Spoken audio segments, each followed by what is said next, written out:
আসসালামু আলাইকুম সবাইকে, আমি আনিকা তাসনিম। আজকে তোমাদেরকে আমি লাইটের একটি এক্সপেরিমেন্ট দেখাবো। আজকে আমরা মূলত যেটা করব সেটা হলো অবতল দর্পণের ফোকাল লেন্থ কিভাবে বের করতে হয় সেটা দেখব। তো এটা আসলে অনেকভাবে বের করা যায়। ইউভি পদ্ধতিতে আমরা ক্যালকুলেশন করতে পারি, অথবা গ্রাফ আঁকতে পারি, অথবা 1/u ভার্সেস 1/v এইভাবেও আমরা গ্রাফ এঁকে ওখান থেকে ইন্টারপোলেট করে জিনিসটা বের করে আনতে পারি। তো এই এক্সপেরিমেন্টটা করার জন্য আমাদের একটা লাগবে হচ্ছে লাইট সোর্স। এখান থেকে দেখো আলো বের হচ্ছে, এটার জন্য একটা পাওয়ার সাপ্লাই থাকবে। এছাড়াও থাকবে হচ্ছে যেটা সবচেয়ে বেশি জরুরি, সেটা হলো আমাদের যে কনকেভ মিরর, এটার ফোকাল লেন্থটি আমরা বের করব। এইটাকে বসিয়ে দেওয়ার জন্য আমাদের একটা স্ট্যান্ড দরকার। এই হচ্ছে আমাদের সেই স্ট্যান্ডটা। এছাড়া আমাদের লাগবে হচ্ছে একটা পর্দা। এখান থেকে আলো রিফ্লেক্ট অর্থাৎ প্রতিফলিত হয়ে এখানে এই পর্দাটার একটা প্রতিচ্ছবি তৈরি হবে। এছাড়াও আমাদের লাগবে হচ্ছে একটা মিটার স্কেল। এই মিটার স্কেল দিয়ে আমরা কোন জায়গা থেকে কোন জায়গার দূরত্ব কতটুকু সেটা মাপবো। তো চলো একটা কাজ করি, এখন আমরা একটু থিওরিটা দেখে আসি, তারপর আমরা প্রয়োজনীয় হিসাব নিকাশ সহ এক্সপেরিমেন্টটি করব। ওকে, তাহলে চলো এবার হচ্ছে আমরা একটু বুঝি। তো প্রথমত এই হচ্ছে কি আমাদের একটা অবতল দর্পণ। তো অবতল দর্পণ বিষয়টা হচ্ছে যার উত্তল পাশে হচ্ছে পাড়া লাগানো থাকে অর্থাৎ সিলভারিং করা থাকে, সেটাকে আমরা বলবো হচ্ছে অবতল দর্পণ। তো আমাদের এই জায়গাটায় যেহেতু সিলভারিং করা, তার মানে এদিক দিয়ে আলো আর বের হতে পারবে না। এখন আমরা যদি এখানে কোনো একটা বস্তু রাখলাম, সে কথার কথা এটা একটা মানুষ, তাহলে যেটা হবে সেটা হচ্ছে যদি প্রধান অক্ষের সমান্তরালে আলো পড়ে, তবে প্রতিফলিত হওয়ার পর যে বিন্দু দিয়ে এটি পাস হবে সেটাকে আমরা বলি হচ্ছে গিয়ে ফোকাস। এটি আমরা বের করতে যাচ্ছি। এছাড়াও ফোকাসকে যদি আমরা ডাবল করে দিই অর্থাৎ 2f, এটা হবে বক্রতার ব্যাসার্ধ আর এর সমান। বক্রতার ব্যাসার্ধ জিনিসটা বলতে আমরা কি বুঝি? আমাদের এই লেন্সটা যে বৃত্তের অংশ তার যে ব্যাসার্ধ সেটাই হলো আমাদের বক্রতার ব্যাসার্ধ। তো আমাদের এই হিসাব নিকাশগুলো করার জন্য আমাদেরকে ইউ অর্থাৎ বস্তু থেকে আমাদের যে দর্পণ আছে তার যে দূরত্ব সেটা বের করতে হবে। এরপর এখানে অবশ্যই একটা বিম্ব তৈরি হবে, দর্পণ থেকে বিম্বের যে দূরত্ব ভি সেটা বের করতে হবে। এরপরে ফর্মুলা তো আমাদের সবার জানা, ফর্মুলা হলো 1/u + 1/v = 1/f। যদি আমরা ইউ এবং ভিটা বের করে ফেলতে পারি তখন আমরা টেবিল থেকে হিসাব নিকাশ করে এফটাও বের করে ফেলতে পারবো। তাহলে চলো এবার একটা কাজ করি, আমরা এবার এক্সপেরিমেন্টটা টেবিলে করে আমরা দেখি যে ইউ এবং ভি থেকে কিভাবে আমরা এফটা বের করতে পারি। আচ্ছা, তো প্রথমেই আমরা যেটা করব সেটা হলো এই যে যেমনটা তোমাদেরকে বলেছিলাম যে আমাদের যে কনকেভ মিররটা আছে সেটাকে আমরা এই স্ট্যান্ডের উপরে সুন্দর মতো বসিয়ে দিলাম এবং আমাদের পাওয়ার সাপ্লাই দিয়ে এর উপরে আলো ফেলছি। তো এদের দুইজনের মধ্যে যে ডিস্টেন্সটা সেটাই হবে আমাদের ইউ অর্থাৎ বস্তু থেকে দর্পণের যে দূরত্ব সেটা। তো এটা আমরা যেটা ইচ্ছা সেটা দিতে পারি। সে কথার কথা আমি যদি এখানে আমি 20 সেন্টিমিটার দিলাম, তাহলে এই যে মিটার স্কেল দিয়ে আমি দেখালাম এটা হচ্ছে 20 সেন্টিমিটার করলাম। এবার আমার কাজ হচ্ছে, দেখো আমাদের এই ফ্রেমে কিন্তু এখনো কোনো আলো কিন্তু কিছু এখনো পড়েনি, কোনো ছায়া এখনো তৈরি হয়নি। তাহলে আমরা এটাকে আঁকপিছি এমন করে জিনিসটাকে বের করব যাতে করে এর উপরে একটা ভালো করে আলো তৈরি হয়। তাহলে এই যে দেখো আমরা জিনিসটা আগাচ্ছি ধীরে ধীরে।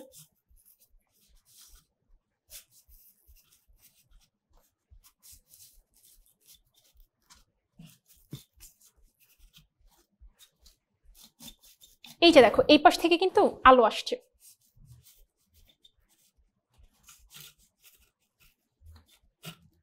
এই যে দেখো আমরা আলোর সম্পূর্ণ প্রতিচ্ছবি পেয়ে গেলাম। এবার আমরা স্কেলের সাহায্যে দর্পণ থেকে এই পর্দাটার দূরত্ব মেজার করব এবং আমরা দেখছি এটা শেষ হচ্ছে 60 সেন্টিমিটারই কে। তার মানে আমাদের যে দর্পণ আছে সেখান থেকে পর্দার যে দূরত্ব সেটা হলো 60 সেন্টিমিটার। ওকে, তাহলে এবার আমরা ডিফারেন্ট ইউ এর জন্য ভ্যালুগুলো বের করে ফেলতে পারি। এটা রিপিটেটিভ ওয়ার্ক, এই জন্য আমি তোমাদেরকে আর একটা দেখাবো, আমি এরকম 3-4টা করে রেখেছি। তাহলে এখন আমরা একটা কাজ করি, আমরা এটা একটু সরিয়ে হচ্ছে এটা 20 সেন্টিমিটারের বদলে 30 সেন্টিমিটার করে ফেলি। তাহলে এই ডিস্টেন্সটি এখন আমাদের 30 সেন্টিমিটার। এবার আমরা একটু আগাই, কত আসে একটু দেখি। আচ্ছা, পর্দাটাকে আমি একটা কাজ করি, পর্দাটাকে আমি একটু সামনে নিয়ে যাই, কারণ আমাদের তো না হলে এখানে একটু ধাক্কা খাবে। হ্যাঁ, তো আমি এটাকে সামনে নিয়ে গেলাম। এখনো কিন্তু আলো ভালো মতো দেখা যায়নি।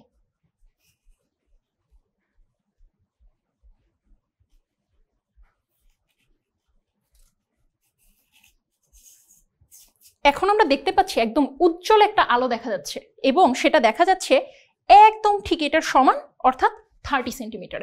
তার মানে আমাদের দ্বিতীয় স্টেপটার জন্য আমরা পেলাম আমাদের ইউ এর ভ্যালু 30 সেন্টিমিটার, ভি এর ভ্যালু 30 সেন্টিমিটার। তো এরকম আরো 3-4 বার পরীক্ষা করেছি যেহেতু আমি, তাহলে চলো এবার আমরা একটু হিসাবে চলে যাই এবং হিসাবে আমরা একটু দেখি এখান থেকে আমরা কিভাবে গ্রাফ এবং কিভাবে সেখান থেকে এফ এর ভ্যালুটা হিসাব করতে পারি। ওকে, তাহলে হচ্ছে আমরা কি কি পেয়েছি এখন পর্যন্ত? আমরা পেয়েছি যখন ছিল হচ্ছে 20 সেন্টিমিটার আমাদের ইউ এর ভ্যালু, তখন আমাদের ভি এর ভ্যালু ছিল হচ্ছে 60 সেন্টিমিটার। দ্বিতীয়বার আমরা যে এক্সপেরিমেন্ট করেছি সেটা পেয়েছি 30 এবং 30। তাহলে এই দুইটা আমি তোমাদেরকে দেখিয়েছি। এছাড়াও আমি আরেকটা এক্সপেরিমেন্ট করে রেখেছি যেটা হচ্ছে এটা ছিল 40 এবং এটা হচ্ছে 24, এটা আমাদের এক্সট্রা।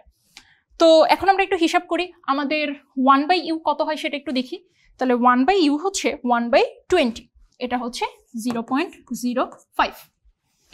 1/v হচ্ছে 1/60, 1/60 হচ্ছে 0.0167। সিমিলারলি আমি যদি 1/30 করি তাহলে এদিকে চলে আসছে 0.33, এটা তো 30 তাই না, তাহলে এটাও আসছে 0.33। তাহলে এক্সট্রা এক্সপেরিমেন্ট আমাদের কোনটা ছিল? 40 আর 24। তাহলে 1/40 যেটা সেটা চলে আসছে 0.025 এবং 1/24 যেটা সেটা চলে আসছে 0.4167। এবার আমাদের কাজ কি? এবার আমাদের কাজ হচ্ছে যেহেতু আমাদের ফর্মুলা 1/f = 1/u + 1/v, তার মানে এই দুটো আমরা যোগ করে ইনভার্স করে দিলেই আমরা এফ পেয়ে যাব। তো প্রতি ক্ষেত্রে তোমরা দেখতে পারবে যে এখান থেকে আমরা পাচ্ছি হচ্ছে 15 সেন্টিমিটার। তো আসলে দর্পণের ফোকাস লেন্থ তো সবসময় আমাদেরকে একই দিকে নির্দেশ করবে তাই না? তো এখান থেকে আমরা এফ এর ভ্যালুটা পেয়ে যাচ্ছি। আচ্ছা, এবার আমাদের যে কাজটা করতে হবে সেটা হলো, এটা তো আমরা করলাম, এবার আমরা একটু ইউভি গ্রাফটা একটু একে দেখি যে সেটা আসলে দেখতে কেমন হয়। ওকে, তো আমরা তো এখন হচ্ছে ইউ ভার্সেস ভি গ্রাফ আঁকবো তাই না? তাহলে আমরা একটা কাজ করি, আমরা হচ্ছে ইউ গ্রাফটা ইউ যেটা সেটা আঁকবো হচ্ছে ওয়াই এক্সিস বরাবর এবং ভি যেটা সেটা এক্স এক্সিস বরাবর আঁকবো। তো এই জিনিসটা করার জন্য আমাদের প্রথমে একটু দাগগুলো কেটে ফেলতে হবে। তাইলে আমরা একটা কাজ করি, এই দিক বরাবর আমরা নিব হচ্ছে ইউ এবং এদিক বরাবর আমরা নিব হচ্ছে আমাদের ভি। এবং এই ইউভি এর মানগুলোর দিকে যদি আমরা তাকাই তাহলে এগুলো মানে 20, 30, 60 এই ধরনের ভ্যালু। তাইলে আমরা যদি এটাকে হচ্ছে 0 ঠিক করি তাহলে এটা আমি ধরলাম 10, 20, 30, 40, 50, 60, 70, 80, 90 এমন করে এটা যেতে থাকবে। সিমিলারলি ইউ এর কথাও যদি চিন্তা করি তাহলে হচ্ছে 10, 20, 30, 40, 50, 60, 70, 80 পর্যন্ত এটা যেতে থাকবে। তো ওকে, এই কাজটা যে আমরা করবো তাহলে এখন আমরা ভ্যালুগুলো বসাই। আমাদের প্রথম ভ্যালু হচ্ছে যখন আমাদের ভি এর ভ্যালু 60 তখন আমাদের ইউ এর ভ্যালু ছিল হচ্ছে 20। তাহলে এই যে 60 এবং এই যে 20, তাহলে আমি এই ভ্যালুটা পাচ্ছি এখানে। সিমিলারলি আমি যদি হচ্ছে সেকেন্ডটা দেখাই সেটা হলো 30 and 30, তাহলে এই যে 30 এই হচ্ছে আমার আরেকটা 30, এই আমরা একটা পেয়ে গেলাম। এবং এরপর যেটা আমাদের ছিল সেটা ছিল হচ্ছে এই দিক বরাবর, যেটা আমি অ্যাকচুয়ালি এক্সপেরিমেন্টটা তোমাদেরকে দেখাইনি, আমি বলেছিলাম না তোমাদের যে আমি কিছুটা করে রেখেছি ওগুলো। তো এই হচ্ছে কি আমাদের 24, যখন ছিল 24 তখন হচ্ছে 40, এই 24 এবং 40। এখন যদি আমি এগুলোকে যোগ করি তাহলে আমি দেখব এটা চলে আসছে এমন, অর্থাৎ একটা আয়তাকার অধিবৃত্ত আমরা পেয়ে যাচ্ছি। এই যে আয়তাকার অধিবৃত্ত যে আমরা পাচ্ছি, এখন আমি ধরো এখান থেকে একটা র্যান্ডম পয়েন্ট নিলাম, কথার কথা। তো র্যান্ডম পয়েন্টটা কি? কথার কথা এই হচ্ছে আমার র্যান্ডম পয়েন্ট। আমি তো জানি না এটার মান কত, তো মানটা এখন আমার একটু বের করে ফেলতে হবে। আমি একটা কাজ করি, আমি হচ্ছে নিচ বরাবর যাই, এটা কত চলে আসছে 40। আমি যদি এদিক বরাবর চলে যাই এটা চলে আসছে 25। তাহলে আমি আমার এই পয়েন্টটা যদি হয় ও, তাহলে আমি পাচ্ছি সেই পয়েন্টটা হচ্ছে 40,25। তো এই যে পয়েন্টটাকে আমি ও ধরলাম, সাথে সাথে এরা কিন্তু দুইটা বিন্দুতে ছেদ করেছে। তো আমি ধরলাম আমার এই পয়েন্টটার নাম হচ্ছে বি, এই পয়েন্টটার নাম হচ্ছে সি, এটা আমি ধরলাম। তো এই যে ডিস্টেন্সটা যেটা আছে এবং এই যে ডিস্টেন্সটা, দুইজনের মানই হচ্ছে 2f। তার মানে আমি যদি দুইটা ভ্যালুকে যোগ করে তারপর সেটাকে 4 দিয়ে ভাগ করে দিই, কেন 4 দিয়ে? 2, 2, 4 দিয়ে যদি ভাগ করে দিই তাহলে আসলে যেটা চলে আসবে সেটাই হলো আমার ফোকাল লেংথ। তো ফোকাল লেংথ তো আমরা আসলে অলরেডি বের করেই রেখেছি, সেটা হচ্ছে 15 আমাদের টেবিল থেকে। এখন আমরা দেখব যে যদি 50 না হয়ে হচ্ছে অন্যটা হয় তাহলে হচ্ছে মানে যদি যেহেতু আমাদের গ্রাফ থেকে আমরা বের করছি সেটাও কি 15 আসে কিনা সেটা আমরা দেখব। তো আসলে একটা কাজ করি, আমরা কত কত আসলে পেয়েছিলাম, আমরা পেয়েছিলাম হচ্ছে 25 এবং 40। ওকে, তাহলে শুরু করি। 25 + 40 / 4, তাহলে 25 এবং 40 যোগ করে তারপর সেটাকে যদি আমরা 4 দিয়ে ডিভাইড করে দিই তাহলে এটা চলে আসে 16.25 সেন্টিমিটার। তো একটা জিনিস খেয়াল করে দেখো, আমরা কিন্তু আমাদের হিসাবের টেবিল থেকে পেয়েছিলাম 15 সেন্টিমিটার, কিন্তু এখন কিন্তু চলে আসছে সেটা 16.25 সেন্টিমিটার। তাহলে এই যে 1.25 সেন্টিমিটার একটা ছোট্ট গ্যাপ, এই গ্যাপটা আসার পিছনে রিজন কিন্তু এই যে আমরা গ্রাফ আঁকলাম, সেই গ্রাফটা আদৌ ঠিক আছে কিনা, বা এখানে পয়েন্টগুলো ঠিক আছে কিনা, বা এটা যেহেতু কার্ভ, এটা যেহেতু লিনিয়ার না, এই জন্য সরাসরি তো যুক্ত হয় না, এক একজনের হাতের আকার ধরন এক এক রকম হয়, এ কারণে কিছু 19-20 হতে পারে। তবে মানটা যেহেতু কাছাকাছি এসেছে, সো আমরা স্যাটিসফাইড। তো আমরা তো ইউ ভার্সেস ভি গ্রাফটা আঁকলাম এবং দেখলাম সেটা আয়তাকার অধিবৃত্ত আসলো, এবং সেখান থেকে আমরা ফোকাসও বের করে নিয়ে এসেছি। এবার আমাদের কাজ হচ্ছে 1/u ভার্সেস 1/v গ্রাফটা এঁকে নেওয়া। তো প্রথম কথা হলো, ইউ ভার্সেস ভি গ্রাফটা একটু আমাদের জন্য ইজিয়ার ছিল, কারণ ওখানে ভ্যালুগুলো ছিল 10, 20, 30, 40 এমন। বাট যখন আমরা 1/u ভার্সেস 1/v গ্রাফ নিয়ে কথা বলবো, তখন ভ্যালুগুলো 0.067, 0.033 এই জাতীয় ভ্যালু আসছে। তো যখন আমরা এই ধরনের প্রবলেমের মধ্যে পড়বো, তখন আমরা কি করবো বলতো, গ্রাফটাকে স্কেলিং করে নিব। অর্থাৎ 100 দিয়ে যদি আমরা সবকিছুকে মাল্টিপ্লাই করে ফেলি, তাহলে তো আমাদের আলটিমেটলি রেশিও একই থাকলো, তাই না? তাহলে আসো একটা কাজ করি, আমরা ধরি এটা হচ্ছে কি আমাদের মূল বিন্দু। তো 1, 2, 3, 4, 5, 6, সিমিলারলি 1, 2, 3, 4, 5, 6 এমন করে আমরা এঁকে ফেললাম। তো এটা দেখে আমরা বুঝছি আমার এটা হচ্ছে 1/u এবং এটা হচ্ছে আমাদের 1/v। ওকে, শেষ। তাহলে আমরা প্রথম পয়েন্টটা বসে, আমাদের প্রথম পয়েন্টটা ছিল 0.05 এবং 0.0167। 0.05 হয়ে যাবে 5 এবং 0.0167 হয়ে যাবে 1.67। তাহলে এই হচ্ছে আমাদের ইউ যেটা, সেটা হচ্ছে এই যে 5 আর এটা হচ্ছে 1.67। তাহলে এই হচ্ছে সেই পয়েন্ট। ওকে, তারপর আমাদের সেকেন্ড পয়েন্ট ছিল 0.033, 0.033। তাহলে দুইটাই হয়ে যাচ্ছে কত বলতো, দুইটাই হয়ে যাচ্ছে 3.33। তাহলে এই যে 3.33, এই যে 3.33, এই যে এদের ইন্টারসেক্টিং পয়েন্ট হচ্ছে এটা। ওকে, তো আমাদের এরপরে যেটা থাকে সেটা হচ্ছে 0.025 এবং 0.04167। একটা হয়ে যাচ্ছে হচ্ছে কি আমাদের 2.5 এবং অন্যটা হয়ে যাচ্ছে 4.167। তাহলে এই হচ্ছে কি আমাদের 4.167, যেটা এই যে 4.167, এবং আরেকটা চলে আসছে আমাদের 2.5। তাহলে এটা কোথায় চলে আসছে দেখো তো, এটা চলে আসছে 2.5 এই জায়গাটায়। তাহলে আমরা দেখতে পাচ্ছি আমি যদি চাই তাহলে তিনটাকে কি করে ফেলতে পারি বলতো, এরকম করে যোগ করে দিতে পারি।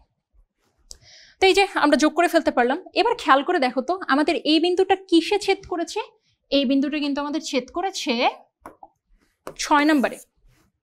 সিমিলারলি এটা কোথায় ছেদ করেছে একটু দেখি তো, এটা হচ্ছে 7, এটা হচ্ছে 8, আমি ধরতে পারি এটা হচ্ছে 8.2। তার মানে আমার এইটুকু চলে আসছে হচ্ছে 6, এইটুকু আমার চলে আসছে 8.2। তো এগুলো আসলে প্রত্যেকেই 1/f করে। তো এখন যদি আমরা এই দুইটাকে যোগ করি এবং 2 দিয়ে যোগফলটাকে ভাগ করে দিই, তাহলে আমরা এই গ্রাফ থেকে এফ এর ভ্যালুটা পেয়ে যাব। তাহলে চলো সে কাজটা একটু করি। তাহলে আমরা কি কি ভ্যালু পেলাম এখন পর্যন্ত, 6 এবং 8.2। ওকে, তাহলে চলো আমরা পরেরটা যাই। তাহলে কি চলে আসলো দেখো তো, 2 ডিভাইডেড বাই 6 প্লাস 8.2। তো এটা থেকে চলে আসলো 0.141। ওকে, তো তোমাদের নিশ্চয়ই মনে আছে যে আমরা আসলে গ্রাফটাকে স্কেলিং করেছিলাম, অর্থাৎ 100 টাইমস আমরা আসলে এটাকে মাল্টিপ্লাই করে দিয়েছিলাম।